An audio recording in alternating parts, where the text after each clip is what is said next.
Serving up at the breakfast buffet.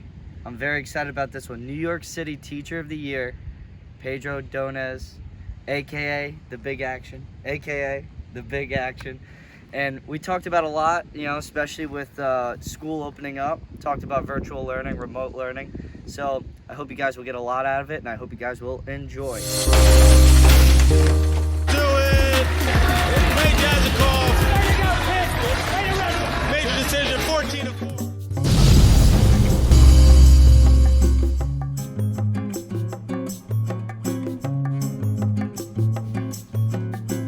And here we are, a very special guest. I'm excited for this one. New York City Teacher of the Year, Pedro Donez, a.k.a. the Big Action. Big Action. A.k.a. the Big Action. The Big Action, baby. What's up, my man? Great award. I'm proud of you. Thank you. That means a lot to me. In the interest of transparency, they handed out 19 of these bad boys, so I'm in good company. But as they say in the business, damn, it feels good to be a gangster.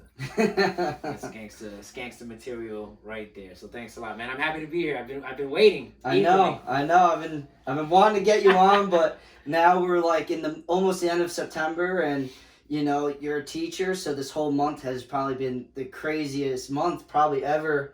Being a teacher, right? It's interesting. Before the world decided to do what it did. Yeah. There was a lot of superlatives that would be thrown out in regular day-to-day vernacular. And the word crazy or that's nuts or insane, you say that for casual stuff. Oh, I got a flat tire. Oh, man, that's crazy. Right. Literally, everything that's been happening the last several months, including the month of September, have been, by definition, crazy. Right. So September has been, I don't even know if it's a roller coaster. Because the thing with a roller coaster is when it's going to stop. Mm-hmm. You've been waiting online. You've been watching. You've kind of timed the jumps. Yeah. This is like the ride that spins you around, and you don't know when it's going to stop. And you're just like, as long as I don't puke. Right. So I've been just trying to not let everyone know down below how I'm feeling about this ride. Well, some roller coasters, you're waiting in line for an hour and a half. You get in the roller coaster, it's 2 minutes, not even 30 seconds. King of the Car, it's like 30 seconds. This ain't no King of the Car. Well, this roller coaster is, if the summer was the line, this school year is a roller coaster, except this roller coaster is going to last 10 months. That's where we're at. Yeah. So, the whole pandemic hit in March. Right, and you guys were in school, and then bam, you got hit with this big pandemic. And one of the big reasons why you won this award was because how you were able to adapt and overcome during this pandemic. Yeah, so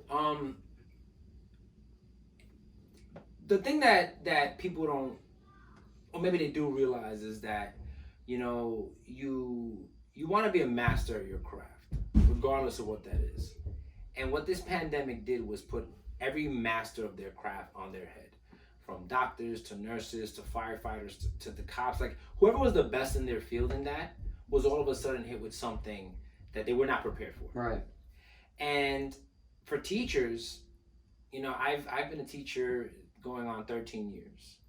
And the way we've been taught to teach, when I was in school, the teacher stood in the front, he told you what to do, she told you what to do, and you did it, and you went home.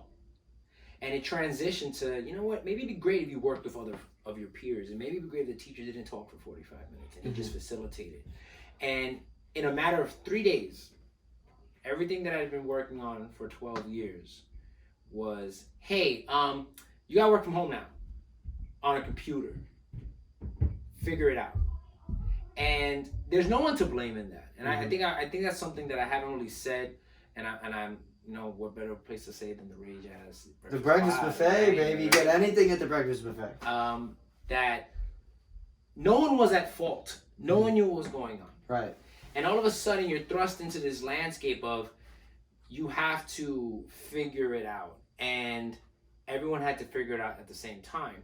And then, I'm very blessed to have a great co-teacher. Mm-hmm. Me and her are like, we always make the joke that we're like Forrest and Bubba, maybe dating myself there.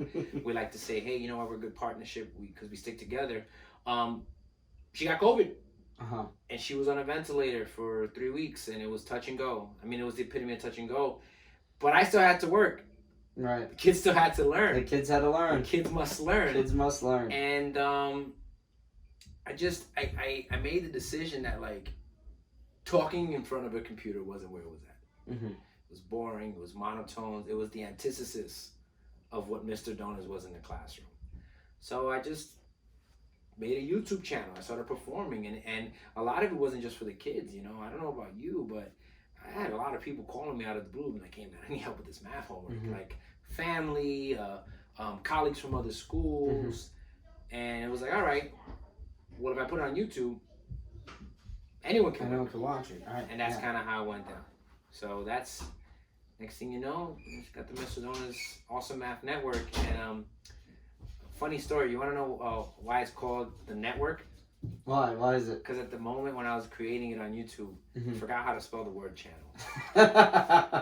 Oh, look who's here. Hey, what's up, buddy? Hey. Well, wave to the camera.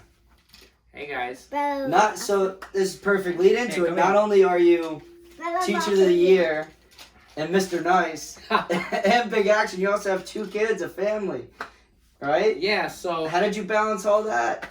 And a wrestler. Well, I mean, I have a great wife, you know, who's also a worker, Tina San Antonio. She was here. Oh, Boys will be the boys. boys will be boys. You know, Boys must play. He was doing the remote learning, and I think that we have. Hey, you want to go upstairs so I can finish this, please? Okay, go upstairs. I love you. I'm waiting for the door. I know. Go upstairs and lock the door. All right. I love you. I'm waiting. Just be quiet. I love you too. You're killing me, Smokes. You know, You can't make fun. the pandemic made us what people didn't realize is like, you know, we have a lot of high expectations, and when this happened, what happened was like there were no expectations, but there were expectations that you had to do your job. Mm-hmm. So it allowed for the possibility of being creative, and that's where the whole concept of the channel came back, where it was like, all right, I can use YouTube, I can use Instagram, I can use all these things that will allow me to reach as many people as possible.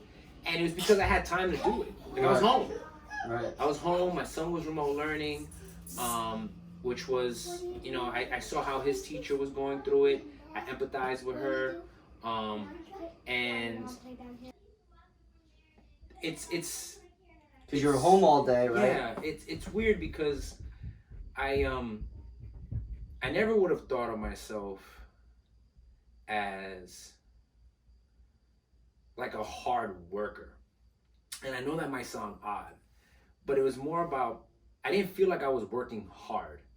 I felt like I had a purpose, and I had to be there for my students.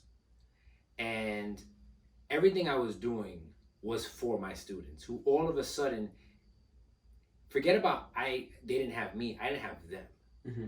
So, and let's not forget, you're teaching in the Bronx, right? yeah. You know, you're teaching.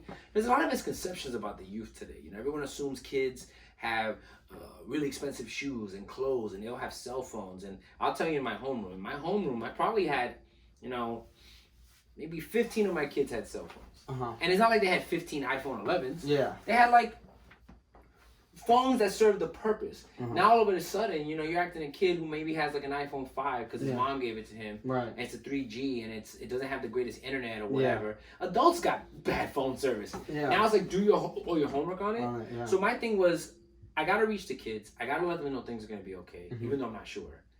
And the best way to do that was through venues such as just YouTube. You know, today's generation of kids they don't watch TV. Yeah.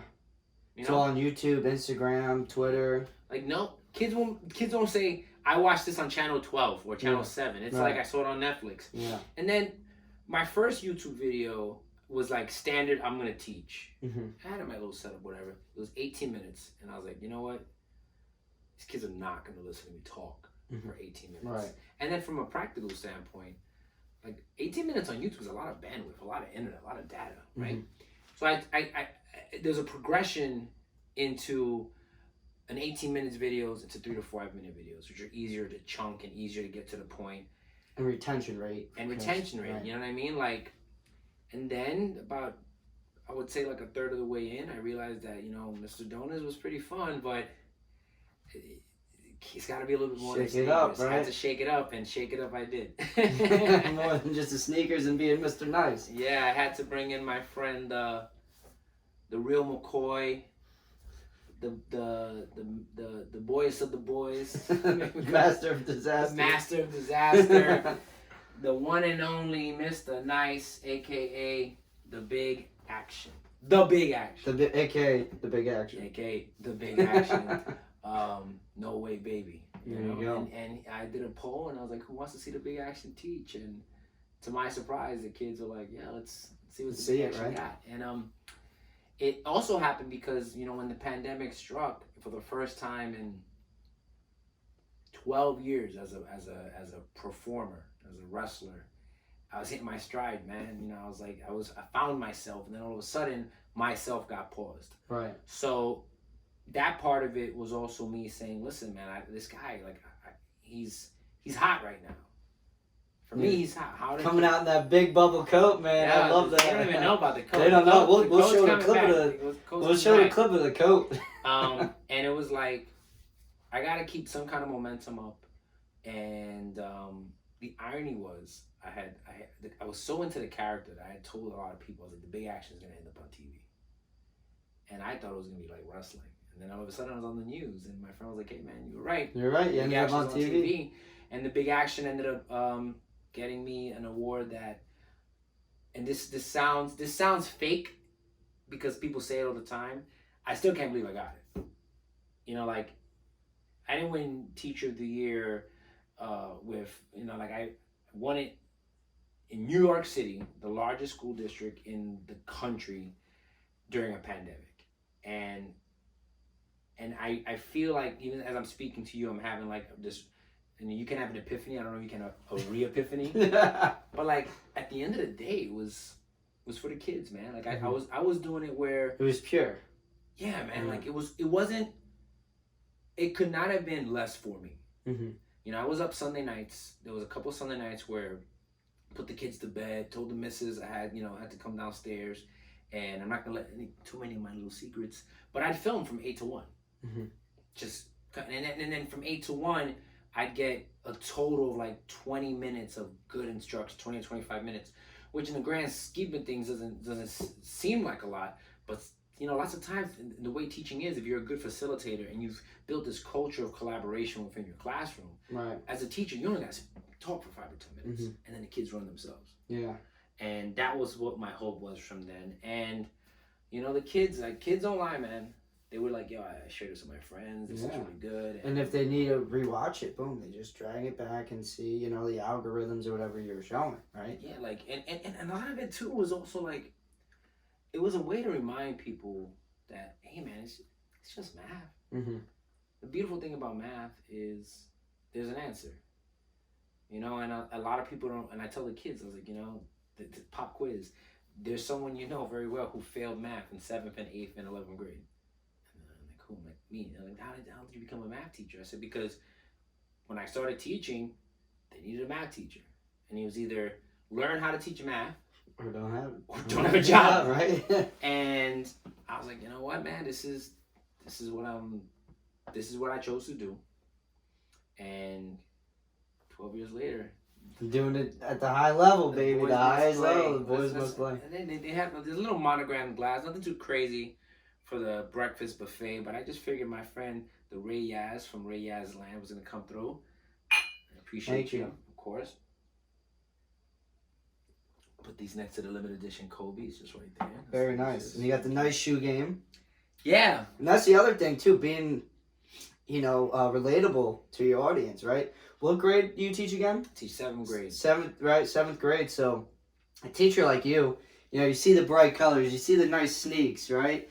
All yadded up, right? I'm sure the kids relate to that and they feed off that, right? Yeah, like, I had a co-teacher one time who didn't understand. Mm-hmm. And he was like, Pedro, the kids like you because you talk like them and you dress like them. And I'm like, listen, the kids like me because I am them. Mm-hmm. My name is Pedro. I'm Puerto Rican. I'm from the Bronx. Like, you know, I remember when kid was like, Mr. Donuts, you're not about that life. I'm like, I'm not about that life, but I know about that life. Like, I'm not going to sit here and act like I was gangster, but everyone got a cousin. Everyone got cousins. Everyone got, I grew up in it. You know what I mean? I was blessed to have a very strong family system that I still have today. Very, very blessed to have that, you know, knock on wood. But I'm not naive to what they go through. Right. And there's a lot of things that I allow them, you know, I don't relate to them just as kids. I relate to them as people. You know, they have an uncle that looks like me with the tats and the hair. They got an uncle like me who gets fresh. They got an older brother. They got this. I just happen to be their math teacher. Right. And when I show up dressed the way I am, I'm like, listen, this is an example of like, yo, if you just do what you got to do and you play your cards right, and let's be honest, get a little lucky, you can things can work out in your favor. And I went to school in the Bronx for grade school, and then I went to Fordham University, and now I work in the Bronx. I'm like, the Bronx can't get rid of me. Like, I don't want to go anywhere else, you know? So the kids relate to it. The kids know that it's real. You know, every school year there's a couple new words I don't understand. Some words I'm like, yo, you gotta tell me what that means. You gotta fill me in, right? And I tell them, I'm telling them, like, listen, man, I want to make sure that if you say that word and another teacher hears it, and they're about to pop off on you, that I could be like, no, that word means this. Oh, word? Because I thought it was insulting. I was like, well, it wasn't a compliment, but he didn't tell you something so reckless that he has to have detention. Yeah. You know? Yeah. And then little things like, I let kids eat and drink in my class and chew gum. And people are like, why? I say, you know, school starts at 8:30. You might have a kid that right now didn't have breakfast. And his lunch period is at 12:30. And he's got like a bag of crackers. And he has your class at 10 or 11. He's fine. He's starving. Like, let him eat. Right. Let him have some water. Let him chew some damn gum. Let him have a piece of, you know, something decent. And I could be like, all right, well, it's gonna make him focus more, right? there you go. And a lot of people don't understand that. Like, oh, why you let them eat in your class? It's because why not? If I'm hungry, I'm gonna walk over to my bag and I might pull out a piece of fruit or a cup. And I do my best to not eat in front of kids. Right. And if I do, I share. Like, I will share, like, oh, Mr. Don't, yeah, you know, some almonds, you don't need, like, I don't, it's not, like, if you remind kids or show kids that you can be kind for the sole purpose of being kind, then hopefully they remember that feeling, and in the future, they recognize it when it's real, and they'll pay it forward. That's all what it's all about, paying it forward. Having that one teacher that inspired them to be who they are today, right? Yeah. And that brings up a good point, you know, letting them chew gum, letting them eat, you know, you being nice to them. I feel like, you know, like I said, it's all about relating and letting them feedback. If you ask like, no, you can't do this, no, you can't do that, they're going to end up chewing gum anyway, and then, you know, what's the point? The world's full of can'ts and nots and won'ts. Every now and then hit them a little bit with, okay, show them you're human, show them you're vulnerable, you know. Adults have a hard time showing weakness. You know, a kid stands up. Jimmy, why are you up? Oh, I went to sharpen my pencil. I went to throw out trash. And in that moment, in my opinion, the adult should just acknowledge that, like, it's not a big deal, or just be like, all right, man, let me know. But lots of times the reaction is like, well, you didn't ask. And now it's like, you're making a scene. I might be like, Jimmy, why are you up? I was throwing out garbage. Oh, my bad. And I keep it moving. Right. Like, now that kid's gonna be like, oh, well, cool. Like, he didn't make a big deal about it. And you'd be surprised. Like, kids put on this, like, kids want to please. Kids want to be in a safe environment. Right. That kid, you know, maybe he was just like, yo, I can't. Like, you've been there, man. You got, like, a piece of trash in your back pocket. Or you're driving and you look down on the side and you see, like, a bottle cap that you forgot to throw away. And you're like, I can't throw it out the window. And I can't. And, like, you're supposed to be driving. You're thinking about a bottle cap. That kid might have been like, yeah, I got to throw this trash out. I'm going for it. Oh, it's not a big deal, Mr. Donuts? No, bro. Let's throw it out. Just get back to work. Now, if I walk over and the paper's blank, now you haven't matched my expectation, which is, if we're going to create this environment of collaboration and safety, all I ask is that you give me your best. If I come over, you can't be like, well, you weren't paying attention. Bro, I pay attention to everyone. I see hands. I've even told you, get up and be like, yo, Ms. D. Oh, my bad. You know what I'm saying? So that paper's blank. Now we got to get to why it's blank. Maybe you truly don't understand. Maybe you're having a bad day. Like, we'll figure it out from there. That all comes back to rapport. Like, the math, math. Like the math is it's gonna be there once you finish whatever humane circumstance you're trying to navigate, whatever obstacle to learning is in that kid's way. Take the time to do that and help kids build their own self-equity in which they can give themselves some leeway and hopefully navigate those obstacles during situations where Mr. Donuts is not going to be there. You know, that's what's the word I'm looking for? You know, there's like accountability. Accountability, yeah. Accountability. That's how you build it. You know, is everything I'm doing right? Am I safe? Do I feel good? Do I understand this? So why am I not doing it? Am I having a bad day? Do I not understand it? Or am I just being a jerk? All right, I'm just being a jerk. Let me stop. Yeah, let me stop being a jerk. Let me stop. So speaking of that, it's like, you know, you post a lot of your stuff on Instagram, on Twitter. You have your YouTube channel. I'm sure there's a bunch of like teachers and administrators that, you know, aren't on board with that and they kind of criticize you. How do you deal with that? You know, haters gonna hate. I gotta say that the overwhelming majority of the people that I work with were extremely supportive. They would repost my videos. They would repost things if I tagged them in it. They would encourage kids to come to me if they needed assistance. They would ask me for, you know, some of them would ask me for pointers, some of them wouldn't. You know, this just because people aren't banging on your door, hey, show me how to do that, doesn't mean what you're doing is not well. People are gonna have their views on certain things, and it's like, I like to tell people, I said, you can't tell someone else that their ducks aren't in a row if your ducks are all over the floor. So if you're going to be the kind of person that tries to give advice, or it's just the kind of person that other people be like, hey, look at him, you got to be very humble about that. So if someone's like, hey, look at the way Pedro's doing it, that guy may be like, screw Pedro. Okay, cool, that's cool. Whatever you want, bro. You know what I mean? I'm also the kind of guy that I am very proud of what I've accomplished, what we've accomplished. And part of me does feel sometimes like, hey man, I got the hardware that says that I have a clue about what I'm doing. So if you would like some assistance, I'm there for you. If you want to do it on your own, like, that's cool too. And guess what? If one day you're like, who does this guy think he is? And then 2 days later you're like, yo, can you help me out? I'm going to say yes, because this doesn't mean I know everything. I still turn to people and be like, hey, what do you think about this? What do you think about that? The white belt mentality, we call it. Always willing to learn from others. Yeah. I don't, Lord knows I don't know everything. You know?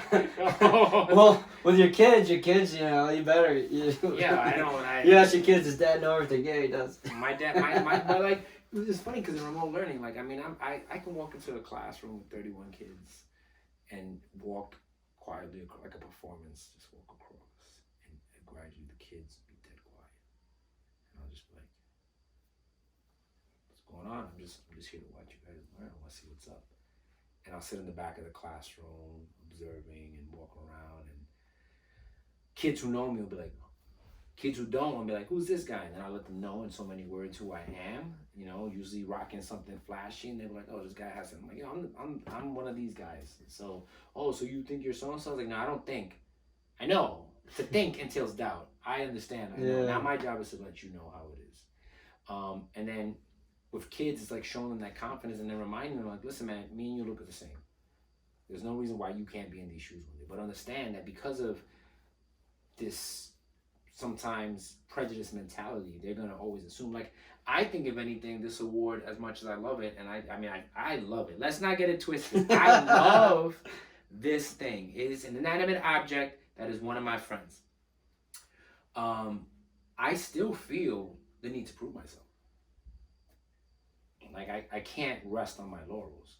You know, do I speak with the confidence of someone who was named one of the 19 best teachers in New York City? You're damn right I do. Do I allow it to let me rest on my laurels? That I can't allow. Because all it takes is that one time or those 2 times to look like you're lazy or complacent or you think you know everything, and someone will be like, and then you fall on your face for something. Something simple. It could be something like deleting the entire folder on Google Drive. and not being able to recur it. I was like, oh, I guess he's not as tech savvy as he thought. He can manage YouTube, but not. And it's like, you're right, my bad. That sucked to be me, you know? And constantly going back to people who were there for you throughout the journey and being like, hey, I need help with this, I need help with that. And involving them both in the, in the celebration, because this was the work of a lot of people, and also the continued evolution. What do you think about this? What do you think about that? Because those people, those important people aren't going to be like, well, you're the big apple, you're the big action, you should know, ha, ha, ha, ha, ha. They're going to be like, oh, maybe you should do this. Have you thought about that? I wonder if you did it this way. And then bang. And then give those people credit. Right. Give those people credit when you get to a certain place and like, yeah, this person gave me this idea. That was a great idea. Thanks, bro. And that person, oh, I didn't need you to say that. Not That's being great. stubborn, staying humble. Right? Yeah. And sometimes people will like do really hard work and not get the acknowledgement, and you don't want them to get bitter, man. You want those bright minds to keep churning out great ideas. Right. So, we were talking one time, you're the best of like the metaphors and getting me to think, especially, when I'm having a, bad day of training in the ring, and, you're always a guy I love to go to, and you always put things into perspective. And one of my favorite stories that you told me was, when your back was against the wall when you were teaching, you felt like, you were in a plateau, you were in a dead area, and, who was it, your mother or someone reminded you, you just got to work harder. Yeah, I know my mother and my wife were both, I know a story. Let me take that back. I got this. Yeah, you know the story. I love this story. So, I was one summer, and we had there's a program called the New York City Teaching Fellows, which is a great teaching program. Anyone out there trying to be a prospective teacher, I mean, we need better minds, we need great minds. Not better, but we need new minds. And it was a summer program, and they gave me a couple of, students, and let's say teachers in training. And I looked up one day, and they weren't there. I didn't think anything of it. I thought everything was going swimmingly. And there was this teacher, I'm going to name drop, I'll share this with her. Her name was Miss Georges. And she came into my room, 18-year vet. She was like, hey, Pedro, how's it going? How's it going with your fellows? And I'm like, I guess it's going great. She's like, well, where are they? I'm like, oh, they told me that they're on rotation. They're out of my room. And she said, they didn't rotate out of your room, Pedro. The fellows went to the supervisor and said that they weren't learning anything from you. And they took them out of your room. And initially I was like, oh, this is outlandish. And she looked at me and she pointed a finger at me, and not in a loving way. She was like, they took your fellows. They took them from you because they weren't learning anything. And she's like, you're a great guy and the kids love you. And I know you have a lot of potential, but what are you going to do with this? What are you going to do now? They took them from you. You have to figure out who you're going to be. And in that moment, and every moment after that, when I speak to someone who I hold in such high regard, and even if it's someone I just met, I could have been like, who does she think she is, whatever. I was like, you know what, this woman knows what she's talking about. She came to me out of love and respect. And she's right. What am I going to do? I could have just continued to skate on the fact that kids love me, because the kids love me, and I love them. Or been like, yo, I actually have to learn how to teach and be a good teacher. And that was the summer of 2012. And at that time, I was up for tenure, didn't get recommended. I missed the deadline to apply for my master's by a week, even though everyone was on me. And I was like, yeah, I'll meet it. And I also was, like I said, just lost. No one took me seriously. And then a year later, I got married. I got my master's. I received tenure, and I was nominated and received a teacher leadership position. So I've been a teacher leader for 7 years ever since then. So, and I remember just that switch, that mindset, right? She was just like, what are you going to do? Yeah. And what are you going to do? Holding yourself accountable. Yeah. Well, because you can lead a horse of water, right? You can't force it to drink. Like, the response wasn't to go to the site supervisor and like, hey, bro, what the hell, man? Those people should be honored. Like, they don't know nothing. And I've been, like, that wasn't the response. You took them from me. It was the beginning of what I tried to look at as a newfound respect for the art of reflection. And that idea of, well, What did I do or not do that led me here? And, sometimes you can, like, for example, I don't have $1 million saved up. I have expensive taste. I have no one to blame but myself for that. And I could look in the mirror and be like, you know what, Pedro, you spend too much money. And the mirror's going to be like, you're right. What are we buying tomorrow? That's reflection. But if I constantly lament to you, man, I can't save any money. What the hell? And you're like, well, Pedro, look at your closet. And you're like, well, I didn't actually point that out. That's not reflection. Right. That's complaining and not being real about the situation. But reflection is like, damn, how did I get myself here? You can't blame it on other people. There's always, if you go back far enough, there's always at some point where you're like, that's on me. Even if it was 10 steps before. Mm-hmm. That led you down a different track, like you got to be able to say, all right, well, how the hell did I end up here? I was on my way to Florida. I'm in Texas, and I was behind the wheel the whole time. That guy told me to make a right. That guy told me to make a left, but I did leave the map at home. That's on me. I left the map at home 3 days ago. That's why I'm in Texas and not in Florida. That guy gave me directions, but I wouldn't have asked him if I hadn't left the map at home. A lot of people don't do that. Oh, where's the map? I left it at home. Well, that's why you got lost, jerk. Oh, yeah, but I had a lot on my mind. Everyone's got a lot on their mind. Right. Everyone's busy.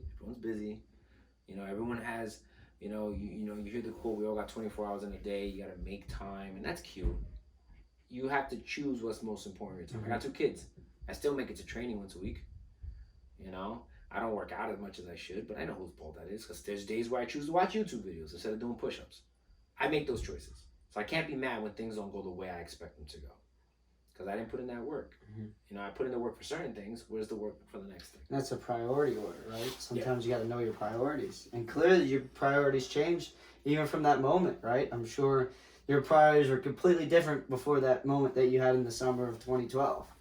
And it probably put everything back into perspective. And then I'm sure once your first son came, right, priority moved up. Part of it was, you got to have like a positive ego.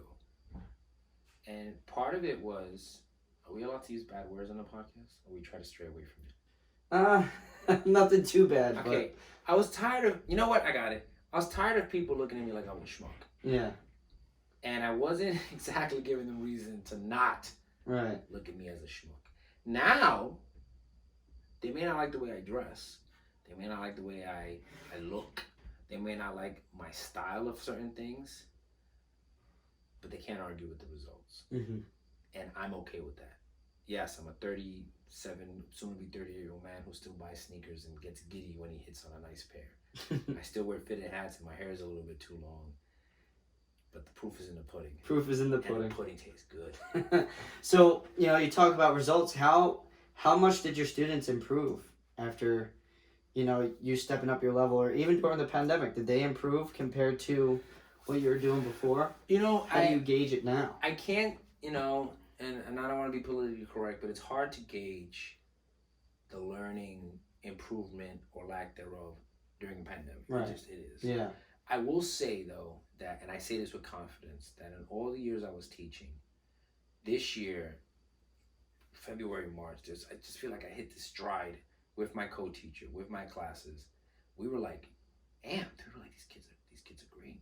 Now, if you're listening at home, all my students of all time have been great. I wasn't always great. And I felt like we were just making money, man. We always joke. Hitting your stride. My co-teacher, she always catches on my quotes. And a few years ago, there was this girl who was always in the hallway. And one day I opened the door and I dragged her. And I was like, what are you doing out there? Ain't no money in these hallways. Ain't no money out there. Money's in this room. And we'd be like, yo, we're making money out here. Like, we're doing it. And by money, I mean, like, the kids were learning. They were sustaining. They were getting it. And I think this was the year where it just kind of all fell into place. And it sucked to lose that in March. A lot of people don't realize that there's a grieving process when the school year ends. Or every teacher who loves their kids has a grieving process, because you're not getting those kids again. And you're not getting those kids in the same circumstance. There's a term called looping, where you move up with your kids 6th, 7th, and 8th grade. Right. But that moment in time, those 7th graders, whatever age group you have, they're going to get older. They're going to get wiser. They're going to change. You're never going to have them in that moment of time. So at the end of June, every single year, there is a mourning process. And parents, teachers did not have the opportunity to grieve and mourn the lost school year. There's a lot of unfinished business that will never be finished. And I think that's something that has not been said enough about what teachers are going through right now. It's not just about I can't figure out how to teach remote. It's still that anxiety, the angst, where it's like, damn, like I miss my old students, and I'm going to fall in love with my new ones. You know, I have chosen to teach in person. Right. You know, I start October 1st with kids in person. I'm looking forward to it. I miss my kids. I didn't have that finishing with them that teachers kind of got used to. Yeah, and it's not the same doing it remotely, of course, right? No, it's not, man. It's this. I forgot the movie, but like emotionality. But that is interesting though, like the grieving process. Like you had unfinished business. It was the same, kind of like at the national tournament this year when they had the kids warm up on the mats and everything. They had the coaches meeting. The team already traveled to the venue. All of a sudden, canceled. No tournament. Everyone has to leave. That was this year. Yeah. Yeah. So I feel like it's the same thing. Like you're hitting your stride. You're seeing your kids every day, and all of a sudden, nope, can't go back. Yeah, it was. I liken it to. There's like in Star Wars, right? When they use the lightsaber to cut off a part, it's like, and then your hand's just not there anymore. But you're not bleeding. You're not even in pain because it's so hot. They just zoom and it's like, all right, cool. I don't have a hand anymore. The school year was if the lightsaber on the way down turned into a like dull chop saw, and it's just like, oh, and like, whoa, what's going on? No, we're gonna drag it out. We're gonna drag it out, and then you look down and it's like a piece of you is missing. And not only is a piece of you missing, but the process in which that piece disappeared was long and it was painful.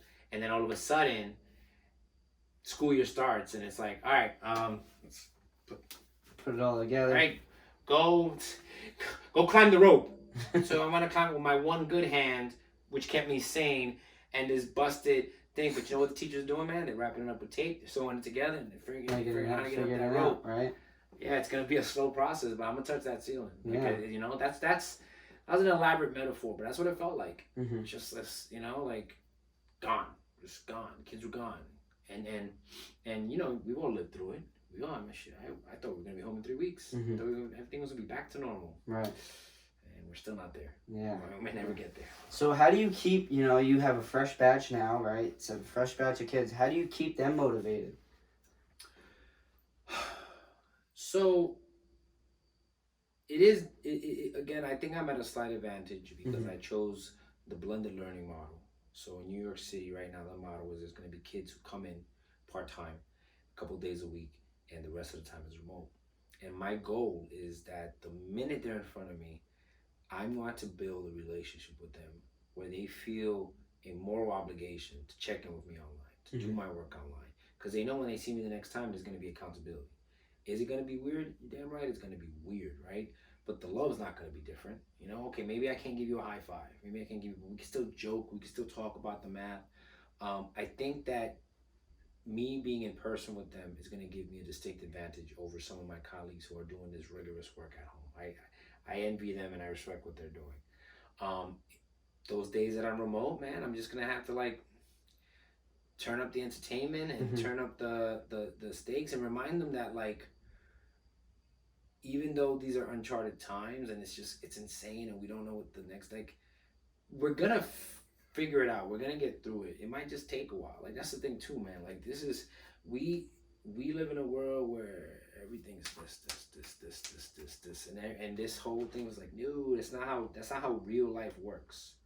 Everything's been slowed down. There's no such thing as immediate gratification anymore. It's a slow burn. But if you stick with the burn, eventually you'll get the heat. And that's what we're trying to do, man. Everyone's been cold for a while. We're just trying to get a little bit of heat. That's all we're trying to do.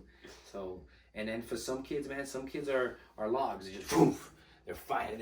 And then some kids, you get little embers. But eventually, you hope they all just make this big fire pit. And that's my goal, man. Right now, like I said, furnace is cold. We got to start a fire. Start it up, right? Start it up, baby. All right. So when's the big action coming? Come on, where is he? Big action. He's, I heard, and I don't know when this is going up, that the Mr. Donut's Awesome Math Network Season 2 will be debuting for the next week. And there's a rumor that the big action is going to show up to talk about the Big Apple Award he told me, he actually called me. Yeah. He said, "Oh, baby, coño, school year gonna begin soon." I go, "Yeah, you're right, big action." He's like, "What are you gonna do?" I'm gonna teach math. "Oh, baby, that's boring, baby. You can't teach math. You gotta teach the action." I said, "But I'm just an average, regular teacher." He goes, "Oh, pa, don't give me the okie doke. A big action, big apple teacher of the year." I was like, "Well, you had a part in that." He goes, "Oh yeah, but I don't do none of the TB." So he's a little jealous, and he said, that he knows I'm busy, and I heard he's gonna throw a couple of episodes up there, maybe a little bit linear functions, linear equations, a little more algebra, and he told me, he was like, he said, "Pa, it's the boys must play, and all I see is one boy." I go, "All right, Pa, so I'll bring you in."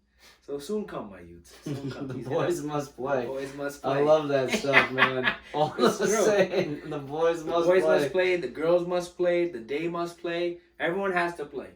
You gotta get yours. You gotta get yours, bro. But me getting mine doesn't mean you can't get yours. A lot. It's a buffet. The buffet? Hey, It's a everything buffet. is buffet. It's a little bit That's for what my buddy asked me, what kind of breakfast food represents your podcast? And I say oatmeal. That's why oatmeal. Because you go to any breakfast buffet, what do they have? Oatmeal. And you can make it yours, right? You can get the fruit, you can get the brown sugar, you can leave it plain. Yeah. and I mean, and again, you could be someone who's like, "I don't like oatmeal. I'll put some sugar in it." I'll give it a shot. I put some Fruit Loops in there. Put some Fruit Loops in it, maybe put a little Davey Boy Smith in there. Taste. That's a little inside joke for the pie. Hey. Hey. So, we touched on this before, but just balance and everything, right? You got 2 kids, you got this house that, you good old regular household dad things. You got your wife, you got wrestling, and you got teaching. How do you balance all of this? Well,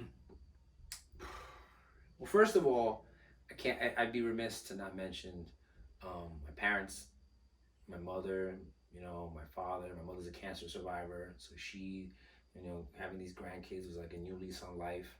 She's the toughest person I know. My dad has been there every day, every step of the way. He could not be a better role model, and Dad picks up the baby from daycare. Mom will watch the kids when I go train with Tina when we go train, and it's, again, very blessed that if I needed to pay for a sitter, I could. Mm-hmm. But to have my mother be like, "Why would you do that? I'll take the kids," So by having them, and as my trainer Johnny Rods once said, he's like, "Your mother's gonna take better care of the kid than you would." Like that's she knows what she's doing. Yeah. My brother Gabriel, my brother Nefty will be there in the pinch to pick up the kids from daycare, things of that nature, and that goes a long way. Yeah. Because they, I love having kids, but I wasn't ready to lose myself in all that other stuff. And then to have a support system to be like, "Yeah, man, I'll watch the kids while you do this." I do my best to take care of my parents as much as possible in that regard.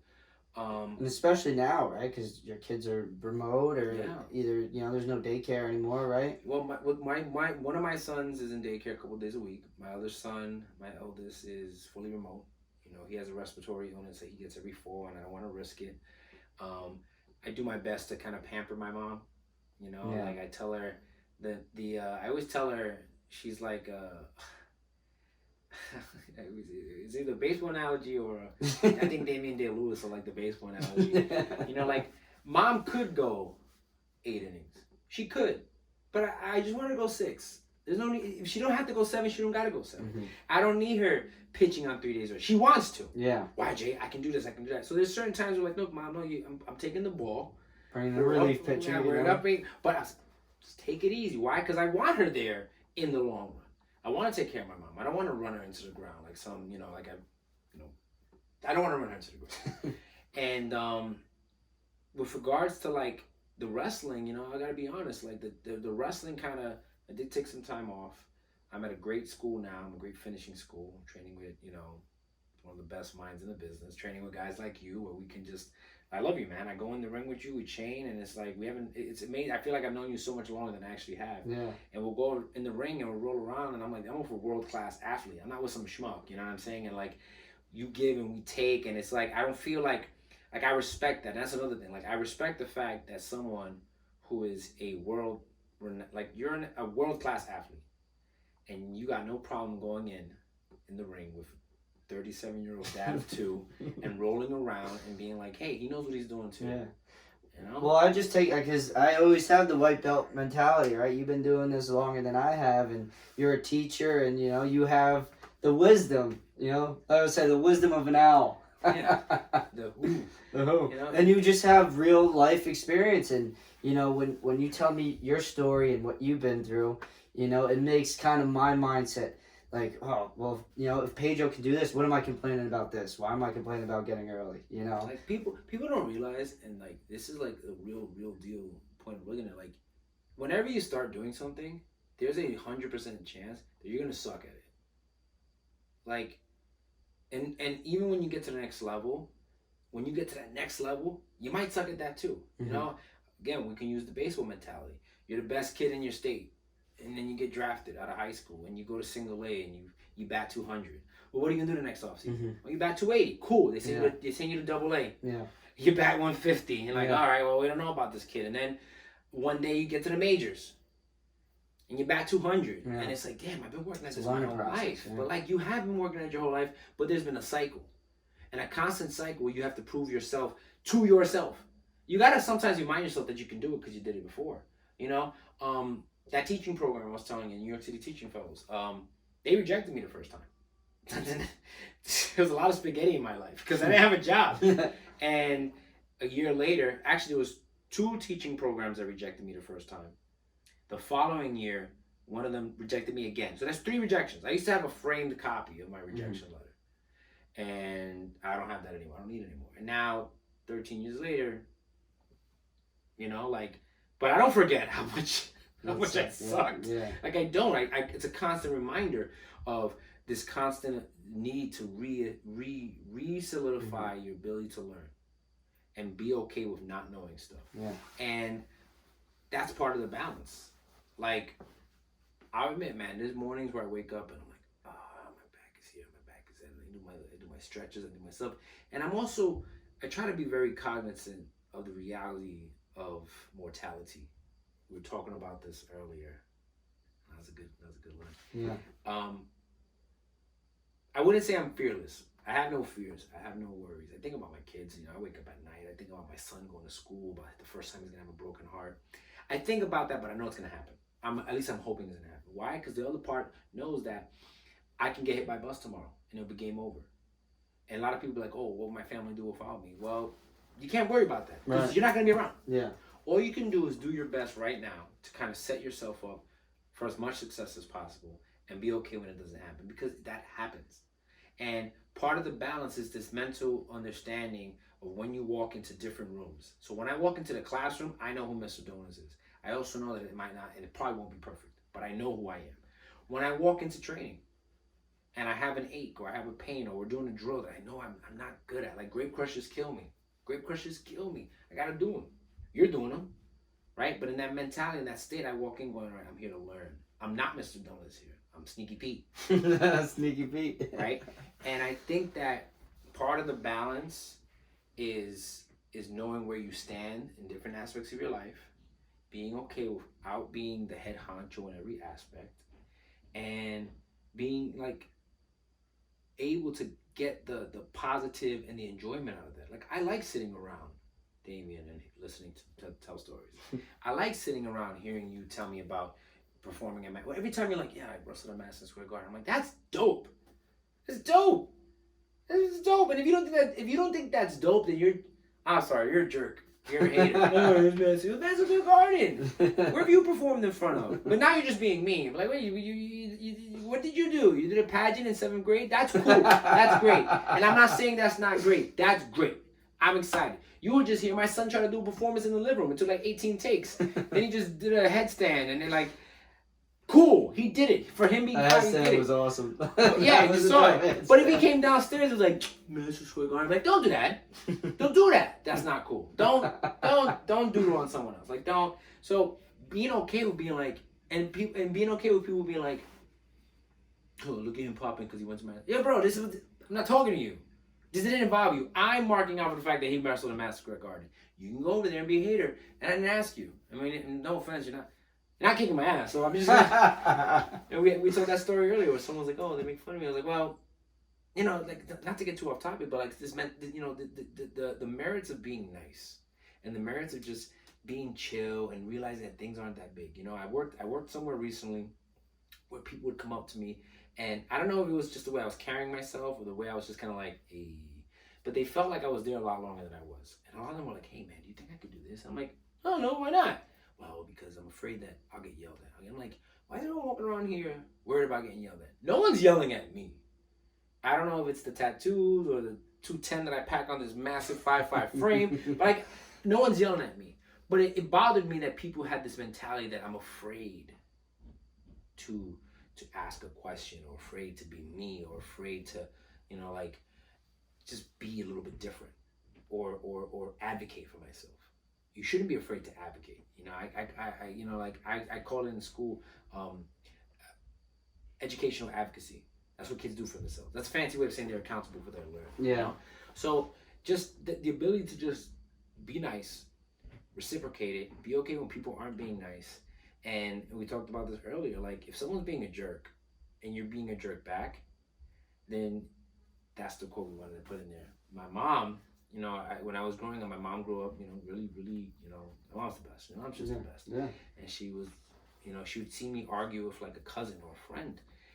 And I'd be like, she's like, why are you arguing with them? Well, because they're doing this, and I know from you that that's not the way it's supposed to be done. She's like, Jay, if you impose your will on other people, even if what you think you're doing is positive and has merit, then you literally become that which you are imposing upon. You have now become that. Someone's being a jerk and being rude, and you become rude to them. Even if you out-jerk them, great, now you're the biggest jerk in the room. And I feel like that wasn't what you were aiming to do. But that's what happened, bro. Right. That's what happened. That's a good. So now you're head of the math department. They made you head of the math department. Bad for a kid from the Bronx. Not bad from a kid from the Bronx that, you know, in 2012, you know, you got a lot of heat and not knowing how to teach, and then now you finally found your stride, and now look at you, head of the math department. What kind of advice are you giving teachers now? Because I'm sure, like, all these older teachers really don't know how to work Zoom or anything, right? So what are you doing now? What is, like, a protocol you're setting? Well, I think, you know, again, my school is unique. I feel like my school really grabbed this by the horns. You know, my co-teacher, you know, she got off that ventilator, she got herself back on the horse, and she's she's a bull, man. Like, she's like, I don't know what superlatives to use, but she's amazing. She's the wind beneath my wings, you know what I mean? She knows how to work all these platforms, and a lot of the teachers do know how to do that. My biggest advice and my biggest thing that I try to convey is that I try to convey a sense of calm, because at the end of the day, we are still actively in a pandemic, and I don't ever maybe directly say these things, but when people do come to me, I'm just like, hey, it's here, it's there. Like, oh, I appreciate it. Again, man, like, it's all there. We're not really reinventing the wheel with certain things, you know, like, we're not astrophysicists. Like, I don't even know how I can spell that word. Like, our number one goal, and you know what, maybe that's what it is. Our number one goal in the classroom is to make kids feel safe. Not physically safe. That goes without saying. But safe learning, safe communicating, and safe being okay with not being okay. One of the things that my kids will tell you is that one word you never hear in our class is the word wrong. It's not wrong. It's not there yet. Nothing's wrong. Nothing's really wrong. We're just not there yet. Like, you know, like, we're driving someplace and we leave early, and it takes 2 hours to get there, and we give ourselves 3 and we get lost. We don't go, well, we're lost, let's go home. No, we recalibrate, we recalculate, and maybe we get there late. Maybe we get there on time. We could lament the fact and be frustrated that we were an hour out of the way, or be like, wow, good thing we left an hour early, or good thing we got here in general, you know? And so I try to just convey to them, like, hey, at the end of the day, like, we're gonna be all right. And the reason we're gonna be all right is because I'm speaking to a room full of scholars who work hard. Now, if I was speaking to a room full of people who didn't do anything, then maybe the conversation is different. but that's not what I'm doing. Mm-hmm. You know, and any teacher out there who's wondering, you know, like learning how to use technology, all that stuff's on YouTube. It's all there. You can find it. Even when I'm teaching kids and they're like, oh, I don't know the answer. I'm like, the answer's 6. Can you just tell me? I was like, yeah. Now that you know it's 6, go tell me why it's 6. Here, write it 6. You got it. Just show me how to do it. Yeah. Right. So having kids, you know, having teachers be okay with that. Like they're not all gonna get it, you know, but establishing and being warm and that's something I always try to get the kids to buy in to the fact that you actually give a damn about them, and then work on the whole content aspect of it. Now, never forgetting that part of showing them that you give a damn about them is conveying that I care about you on a mental, social level and academically, and they have to be together. Because I could think you're a great guy, but if you're not doing your work, I'm gonna have to give you zeros. I'm gonna have to have a conversation with your parents. Oh, you know, but I thought we were cool. No, we're cool. I have nothing against you, but just know that you're not doing this. So now I have to take this avenue to get you to what you need to do. Not me. I'm Mr. No, I'm good. I'm good. I know the math. Nice. I know it. I'm great. I'm Mr. Nice. And you think I got this blind by accident? I'm Mr. Nice, and they make me Mr. Nice. Like that's what I am. Like. So how are we going to get you there? You know, so again, I mean, I apologize. I know people listening at home, I get really long-winded, but it's like, it's going to be all right. You put in the work and you're prepared. Just make people feel like it's okay. And also don't worry, and it's okay to convey to people now more than ever that I don't know everything. I don't know when schools are going to open regular again. I don't know so many things, and I'm okay with not knowing. All I know is that when you're here, I'm gonna try to do my best to keep you safe. That's what you can convey. That's my advice. So. It's great. Yeah, people just letting them know everything's gonna be all right. We're here for you. Everything's gonna be all right. There's no other option. Yeah. You know, especially if you put in the work. Like people say, failure is not an option, and lots of times it's not. Like, not that you can't fail. But like, oh no, I'm gonna be successful because I don't want to fail. Like I don't like. Oh, but that sounds so easy to say. Listen. I got rejected 3 times. 3 times. You know, like, and now I'm here, you know. And again, I didn't need that to know I was here. I got the love for my kids. I got the love of my administration. I got the love of my colleagues. It doesn't hurt. You finally got the tenure? I got the tenure, super duper tenure, you know. You know, I'm on the Ray Yaz podcast. Like, life is good. Life is good. And life, we'll figure it out together. You know, Figure it out together. Adversity moment? Your adversity moment. What is some adversity that you've been through that is a part of you, a part of your story now? Last Thursday. Let's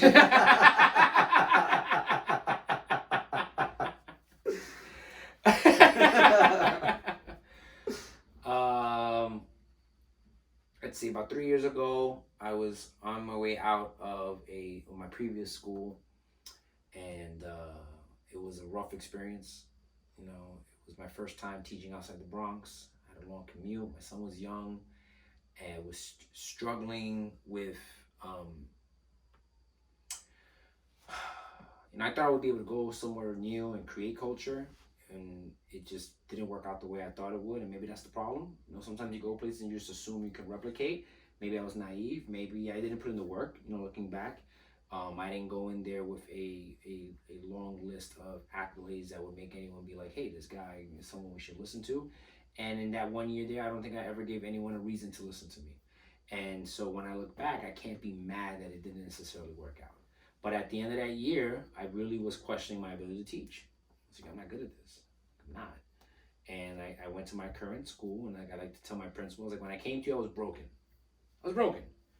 I got there, I was hired. I knew part of me knew that I was still good. And this is after teaching 9 years, and at year 9, I'm like, yo, am I good at this? Now I wasn't gonna leave, but I was almost content with just being okay, almost. And then I got hired at this new school. I met my co-teacher. She was amazing. I was like, I like to teach. She's like, I want you to teach too. Let's teach together. Let's do this and let's do all these amazing things. And I felt like I had nothing to lose, but I also, looking back, knew that I was back in my comfort zone. Now, some people think that that's weird. Oh, you got to be uncomfortable. It's okay to have some parts of you that are in your comfort zone. For example, you're in professional wrestling now, but you have a background in wrestling. So when it comes down to getting on the mat in a 10-minute match, you can play around with someone for 5 or 6 minutes and be comfortable. And then that other 14 minutes of the match is the part where you're like, all right, well, now I'm going to listen to my teacher. When it comes to mat wrestling and chaining, I'm good. The other 14 minutes is where I'm going to allow myself to be uncomfortable, but still under the same environment of safety and of I'm going to be okay-ness, right? So it was like, all right, I'm back in middle school. I know middle school math. Mm-hmm. Yeah, I'm learning new kids. Yes, I'm learning new coworkers for the second year in a row. But I know the math. And if I can teach the math, I know hopefully everything will fall into place. And that's what happened. I think that one of the learning experiences was it was too much, too soon, and too much new. And I think that that's a piece of advice I'd give to someone where, like, if you're going to make a big career change or a big drastic shift in your life, like, it's okay to bring something from your previous life with you, you know, as a fail-safe. If my youngest son Grayson has a blanket he sleeps with, his Mimi, his blanket. It's probably more important than the mattress, than his room, than his humidifier, than the llamas that hang out. That Mimi. If he goes to stay at his grandmother's house or he goes to daycare, he can't bring his room with him. He can't bring me with him. But it's okay if he brings the Mimi. That's a big shift. It's a drastic shift in a child's life. Right. But think about how comfortable that child will be. Think about how meta that child has to be at 2 years old to be like, all right, that's not my bed. This isn't my room. You're not my dad. But I know this means it's nap time, so I'm going to give this nap a shot here. All from a blanket. So I went from working at the phone company where I talked all day to being a teacher. I talk all day. So part of it was like, okay, cool. I mean, I can get away with using my mouth. And that lasted for a couple of years as I learned the material. So if you're going to make this drastic change, it doesn't make you weak to bring something from your previous life with you. That's okay. Because when you're struggling, you can always have that fallback to be like, well, you know what? I can't be that off. Like, I'm good at this. I'm good at this part. So I know I have worth. I may suck at these other 9 things, but that's that one thing. But if you jump into something where it's like you're 0 for 10 and you just keep getting beaten down, it's human nature to be like, yeah, I'm terrible at this. Bring something with you. Don't forget about your past. Your past got you to where you were. Bring that with you. You know what I mean? Like, in the white belt mentality, I bet you the best black belt still has his white belt somewhere in his closet. He didn't burn it. He didn't get rid of it. You know? Just that meant that, like, bring a little bit with you, man. That's an important part. Every part of you is an important part of you. Don't forget all of it. Nice. Mr. Nice. You said it as best as anyone could. I like that. You know, being able to learn not only from other people but from your past and bringing it all together. So I always like to end with this. Who is Pedro Donez? And what do you want to be known for? See, the who always changes. Clearly in your life, your who's always changes. But the what holds you accountable. Like what I want to do? No, just the what. What do you want to be known for? I want to be known as someone who, at the end of the day, was always passionate about the most important part of education, and that's children. And I love that word passion, because passion will make you run through a wall. You know, love will make you get to the wall. You know, smarts, intelligence will make you get to the wall and make you, you know. But passion will make you run through that wall, and figure out how you can get through the next wall without having to run through it. Because running through walls hurt. Yeah. I think long term, I want to be known as someone who was able to. I would love if 10 years from now, I was in a room full of teachers, young, Hispanic, Black, BIPOC teachers who were like, yo, I heard your story, bro, and it made me want to be a teacher. And now education is filled, and my children are more represented by people who look and sound like them. Now, in the interest of, again, transparency, I think that the world has great teachers. I do think that it's important for kids to have role models who are cut from the same cloth, who grew up where they're from, who made it out, so to speak. and who are in front of them now being like, hey, I'm here to teach you the way it is, and I know what you're going through, so I'm going to empathize, but I'm going to hold you accountable. That empathy. So I think it would be amazing if people came, if I heard, and again, maybe don't come to me. I don't need that for my ego, but like, man, you're Pedro. Yeah, I heard about you 10 years ago, man. You made me want to be a teacher. Or, you made me realize that I wanted to be in education, or be a coach, or realize that maybe I didn't love my job and I wanted to give back. Like, and it could be anybody, black, white, Puerto Rican, Asian, like whatever you are. Just, I hope that more people are drawn to the teaching profession because the kids need them. And kids are always going to need teachers. You hear about computers and all this nonsense. Like, kids need people in front of them being like, hey man, we're going to get this. Let's just get there together. That's what I'd like to be known for. I would like to be known as someone who inspired people to realize that they can be themselves and motivate kids to be themselves too. I like that. I think that's the best. That's the best what I got in a while. That's great, my man. I appreciate your time. I know you're a busy man, and you got a lot of, I gotta kick the sneakers. I gotta clean the sneakers. Yeah, look at these sneakers. Look at. You got all the fancy kicks. Yeah. We should have showed this earlier, but look at this, man. Listen, if you know, you know. You got the PJ Tucker exclusive Kobe Bryant 5 Pro Tros. You got the Elite Youth basketball leagues, and these are my little holes right here. If you know what these holes mean. You know that the boys are playing right now, as they say. But next pod.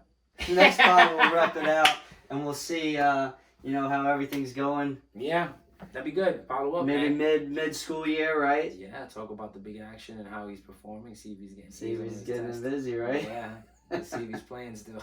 But I appreciate you, my man. Full of knowledge and wisdom. Oh! You think, I got something for you, Ray. Yeah? I have for you your very own big action merch, baby. There Look it at that is. shirt Oh, right there. that's beautiful, bro. Look at that hashtag, they don't know, Pop, because they don't. They don't know. The boys must play. The boys must play, bro. My man, I appreciate you. All right, a lot of wisdom. That wraps it up today. I'm Ray Jazz, a.k.a. Ray Jazz. This is another episode of The Breakfast Buffet. I hope you guys enjoyed. Don't forget to subscribe. Ray Jazz a call